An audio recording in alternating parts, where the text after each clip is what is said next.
This week's episode of House of the Dragon is about...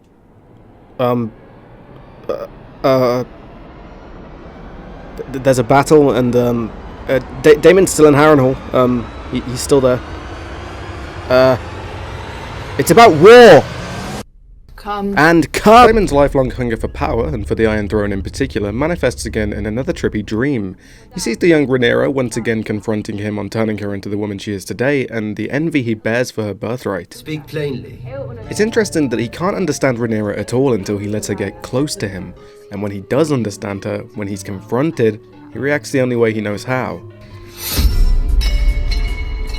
When presented with what he doesn't know, or what he doesn't want to know, he resorts yet again to violence. He wants to hack and slash his way out of these visions, but it won't work. His logic is the sword, and it doesn't function in this place. I love that when he wakes up, the blood is still on his hands. The line between what is real and isn't grows thinner. While I was editing, I believe the language director released the full transcript of Rhaenyra's High Valyrian, so that's here if you want to take a look. It's very cool. Castles of Rosby and Stokeworth have both fallen without siege. Serpenus' host have been massing more troops on their march through the Crown Lands. We actually see Castle Stokeworth in Game of Thrones. It's the one that Bronn gets until he gets fucking Highgarden for some reason. I'm still mad about this. A lot of the armies that have been joining Criston have done so after the murder of Jaehaerys, which is a direct domino of Daemon's delightful tactical mind. This is Sir Oscar Tully, grandson to Grover Tully. He is heir to Riverrun and the future Lord Paramount of the Riverlands. Thank you, Simon, for doing my job for me. Daemon keeps up his really lame conquest of the Riverlands by politically dominating this child. It's a little bit of a coughing baby versus hydrogen bomb moment, except the coughing baby won't speak on the behalf of its liege lord and won't kinslay to speed along its inheritance, so the coughing baby wins? House Tully is a fish with no head. This is kind of an empty insult from Daemon. The Tully house words are family, duty, honour, in that order, so of course they're not going to kill their grandpa, you buffoon.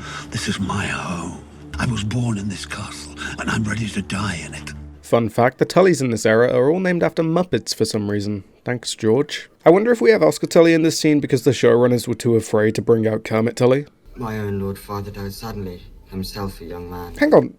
They fucking killed Kermit Tully off screen? 1 out of 10. This show fucking sucks.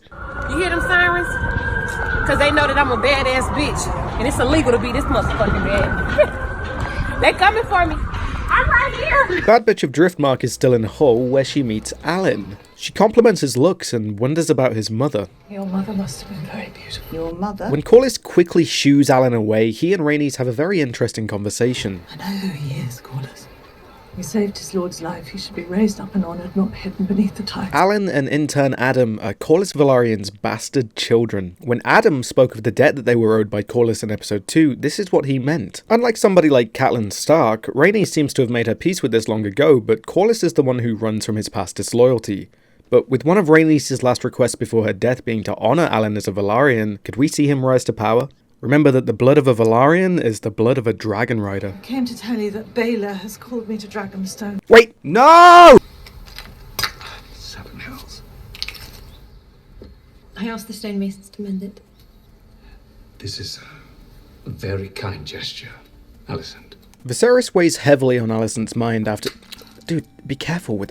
Viserys weighs heavily on Alicent's mind after her chat with Rhaenyra last episode. Discovering that the one string of righteousness she grasped onto was a falsehood has left her feeling pensive about her late husband, and disdainful to the usurpers around her. She's given a morning after pill by Grandmaster Orwell, which is for a friend and definitely not for her. I would not want to be carrying Serpenus' devil spawn either, so yeah, fucking chug that shit. Bottoms up, baby! The Black Council grows even more undisciplined without Rhaenyra. The Uber home from King's Landing is taking quite a while, so the kids have to run shop without her. At least until Corlys shows up and reminds everyone who has the biggest dick in the room. Every council needs an iron rod after all. Serpenus' host has made its way to Duskendale, the seat of House Darklyn, like Steffon Darklyn on Rhaenyra's Queensguard. We also see some soldiers from House Rosby and Stokeworth that Criston has assimilated on the way. The army that he left King's Landing with has basically tripled in size. Gwaine is looking cunty, while Serpenus gets ready to execute Steffon's father, Gunther. Kingmaker. For his part in making Aegon ruler, Gunther names Criston Kingmaker. This is the first time we've heard this title in the show, and it's the one he'll be remembered for. For his part in giving him a cool new nickname, Criston removes Gunther's head. I fucking hate this guy, but I can't deny that he looks pretty cool. But Harrenhal is to the west. Indeed it is. Instead of moving northwest to Harrenhal, Kristen secretly marches northeast to Rook's Rest to meet up with Aemond. Seems like only he knew about this plan though, and of course Aemond, but definitely not the king, who's busy being grumpy because Daemon, of all people, has taken Harrenhal. Well, that castle is more crippled than I am, Your Grace. Now, Laris, that's a pretty insensitive thing to say. Decides to drive Daemon to madness as he attempts to make use of it. He's actually spot on here, but is he referring to the fuck this place is a dump type of madness, or the I have to confront my own nature type of madness? It's worth noting that Laris grew up in Harrenhal and was probably intimately familiar with the weird shit going on. There's a theory that he may even be a greenseer, warging into the rats of the Red Keep to spy on people. Maybe he even permitted blood and cheese, knowing he could get rid of some of the rat catchers after the fact. The rat catchers! That's just a theory I didn't come up with. I'm sorry, I'm not that clever. God is already preparing his attack. Aemon finally decides to tell his king about the war being waged in his name. When Aegon confronts him on the secrets, he berates his brother privately. Yet even the use of High Valyrian language is an insult since the Targaryen king cannot speak it properly. Womp womp. This is a pretty big day for King Aegon, finding out that nobody gives a fuck what he thinks. Come.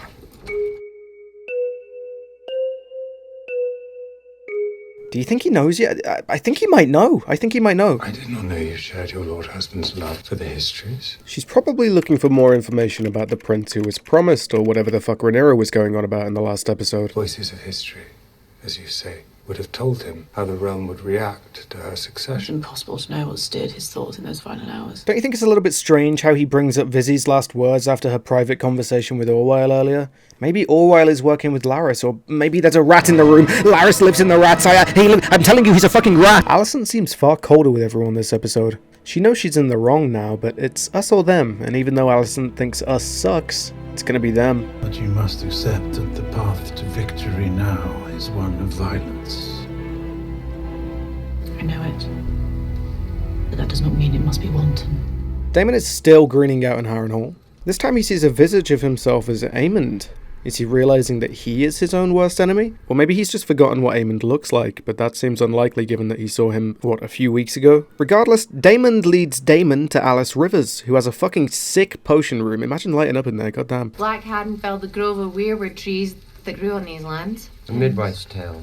The very bed you sleep in was made from such a heart tree. You can actually see the roots of the weirwoods reaching back up and clawing at Harrenhal as if to tear it down themselves and reclaim their land. And yes, it's probably sleeping on a weirwood bed that's been giving Daemon bad highs, but honestly, Millie Alcock showing up in your dreams doesn't sound too bad. So you come here after quarrelling with your wife. Alice knows things, more than she should. A lifetime in Harrenhal might have an effect on some people. Daemon names her Witch. Do not try me with your insolence, Witch. I love how meekly he calls her that. Witch. Daemon doesn't believe in the supernatural, and it's as if he doesn't want to breathe life into such an accusation. Witch. Alice confronts him on what he's doing, drawing an army of men to him and his dragon, not informing Rhaenyra and debating to reach for the throne himself. And Daemon actually just listens and doesn't try to kill her or behead her or anything. Maybe Harrenhal is having an effect on him. Even though Alice weirds him out, he drinks her suspicious potion anyway, because it's always okay to accept mysterious drinks from goth women. What the fuck is that noise? Oh. I'm trying to record. Stop. You're ruining my sound. Daemon wakes up with a hangover after getting roofied and finds himself face to face with Willem Blackwood. Who are you? I'm glad you asked. New character alert. Just kidding, bitch. We've actually seen this guy before. This infant child from season 1 is all grown up, and he has a Blackwood army behind him now. I once vied for Queen Rhaenyra's hand before she wed Selena. I was like her spirit. Turns out whatever Daemon took last night is still in his system, and he sees another hallucination of his dead wife, Laena. When left to look after their children, he shuns and ignores them. Laena looks pissed. After he's finished gurning, Willem says that once Daemon and Caraxes fuck up the Brackens, our armies will be yours. Another adventure for the Prince of Side Quests. You bore me. Aegon doesn't seem to care for the intricacies of rule. The logistics of war aren't exciting. You all bore me. Not a problem though, because his small council don't care for him and carry on planning the war in his absence. Thank God, finally. They don't care what I think. He brings his frustration to his mother, but instead of love, he's spurned yet again. An apathy for his behaviour brought out by her new knowledge. Alicent finally tells Aegon what's what. He's a shit patriarch and a worse king. Tread carefully. Or what? Between Alicent, Aemond and Otto, he's been berated and shamed for nearly every decision he makes as king. The rat catchers, The rat firing Otto, Have me banished. Did you have? Penis's promotion, Will regret this. the new Kingsguard. In a few short weeks as king, he's managed to weaponize his incompetence to such an impressive level that nearly everyone at court, besides shit for brains and the guy who wants to use him as a puppet, hate him. What would you have me do, Mother? Alicent is blunt, telling him the cold truth of what is needed of him. Nothing. Like I said earlier, it's a rough day for Aegon. We shall move now and strike by day. They will not expect it. The next scene is about Rhaenyra's council expecting Criston Cole. Your Grace. Oh, Jace is grumpy. I think he's a bit of a hothead and is sick of being on a leash. Sound like anyone else we know? Duskendale. No, Rhaenyra, dickhead. Wait, your dad got his head chopped off earlier, didn't he? Yeah, my bad. Cole took his head for it. I appreciate the little moments we're getting with the Kingsguard rather than them just being nameless goons like in Late Thrones. I completely forgot to mention this earlier, but we got our first look at Rickard Thorne. That's it. He's there. I went to King's Landing. To what possible end?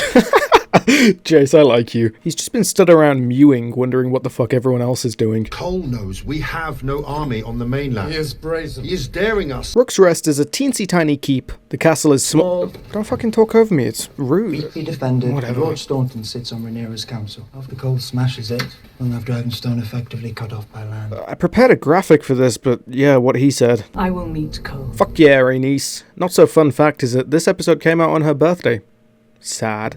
The sequence of everybody gearing up for war is just cool. I don't care much for the whole prophecy thing. I think it just comes off as a way to tie the show into Game of Thrones, but I can't shake that they're talking about season 8. Called it the Song of Ice and Fire. Oh, that's the name of the books. That's the name of the book. By the way, they just announced these new editions for the books, and they did the same thing in 2011, right before Book 5 released. I'm insane. I'm a crazy person. Winds of Winter is coming out this year. Aww, Sunfire looks so nice. I love how much attention they're giving to the dragon bond. Thumbs up. Aegon suits up again in other Aegon's armor. After the day he's had, he's going to prove everyone wrong and show them that I'm as fearsome as any of them.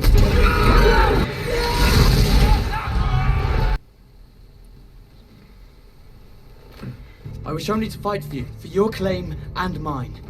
This shot is so fucking funny to me for no reason. It's just, be quiet, Jace. You just need to stand around and look pretty. Okay, Rook's Rest, let's do it. There is no war so hateful to the gods as a war between kin.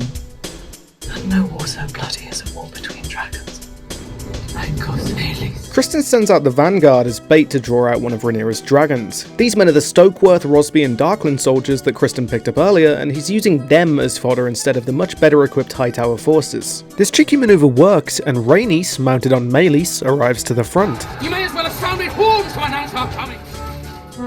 Unbeknownst to Rhaenys, Aemond, mounted on Vhagar, stands by for a surprise attack. He sees his brother's dragon arriving unexpectedly to the battle, and decides to wait just a little bit longer in spite of the signal that Criston gave. Make the signal.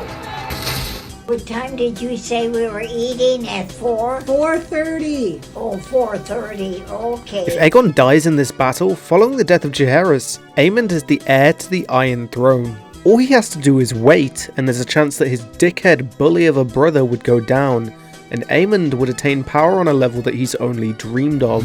Riding the largest living dragon and sitting the Iron Throne, he'd be the Conqueror reborn. Remember this for later, it's important. Note that Aegon is the only dragon rider to speak to his mount in the common tongue. Even Daenerys didn't do this, and she didn't have help. It's cool seeing the dragons properly geared up with saddles, but it really puts into perspective how Dany was just raw-dogging Drogon and clinging on for dear life. With Aegon's arrival to the battle, the Hightower troops join the fray as Meleys meets Sunfire in the sky above. I really love Criston's fuck my life face whenever Aegon pulls some bullshit. Meleys, the much older and experienced dragon/rider combo, absolutely fuck up Sunfire.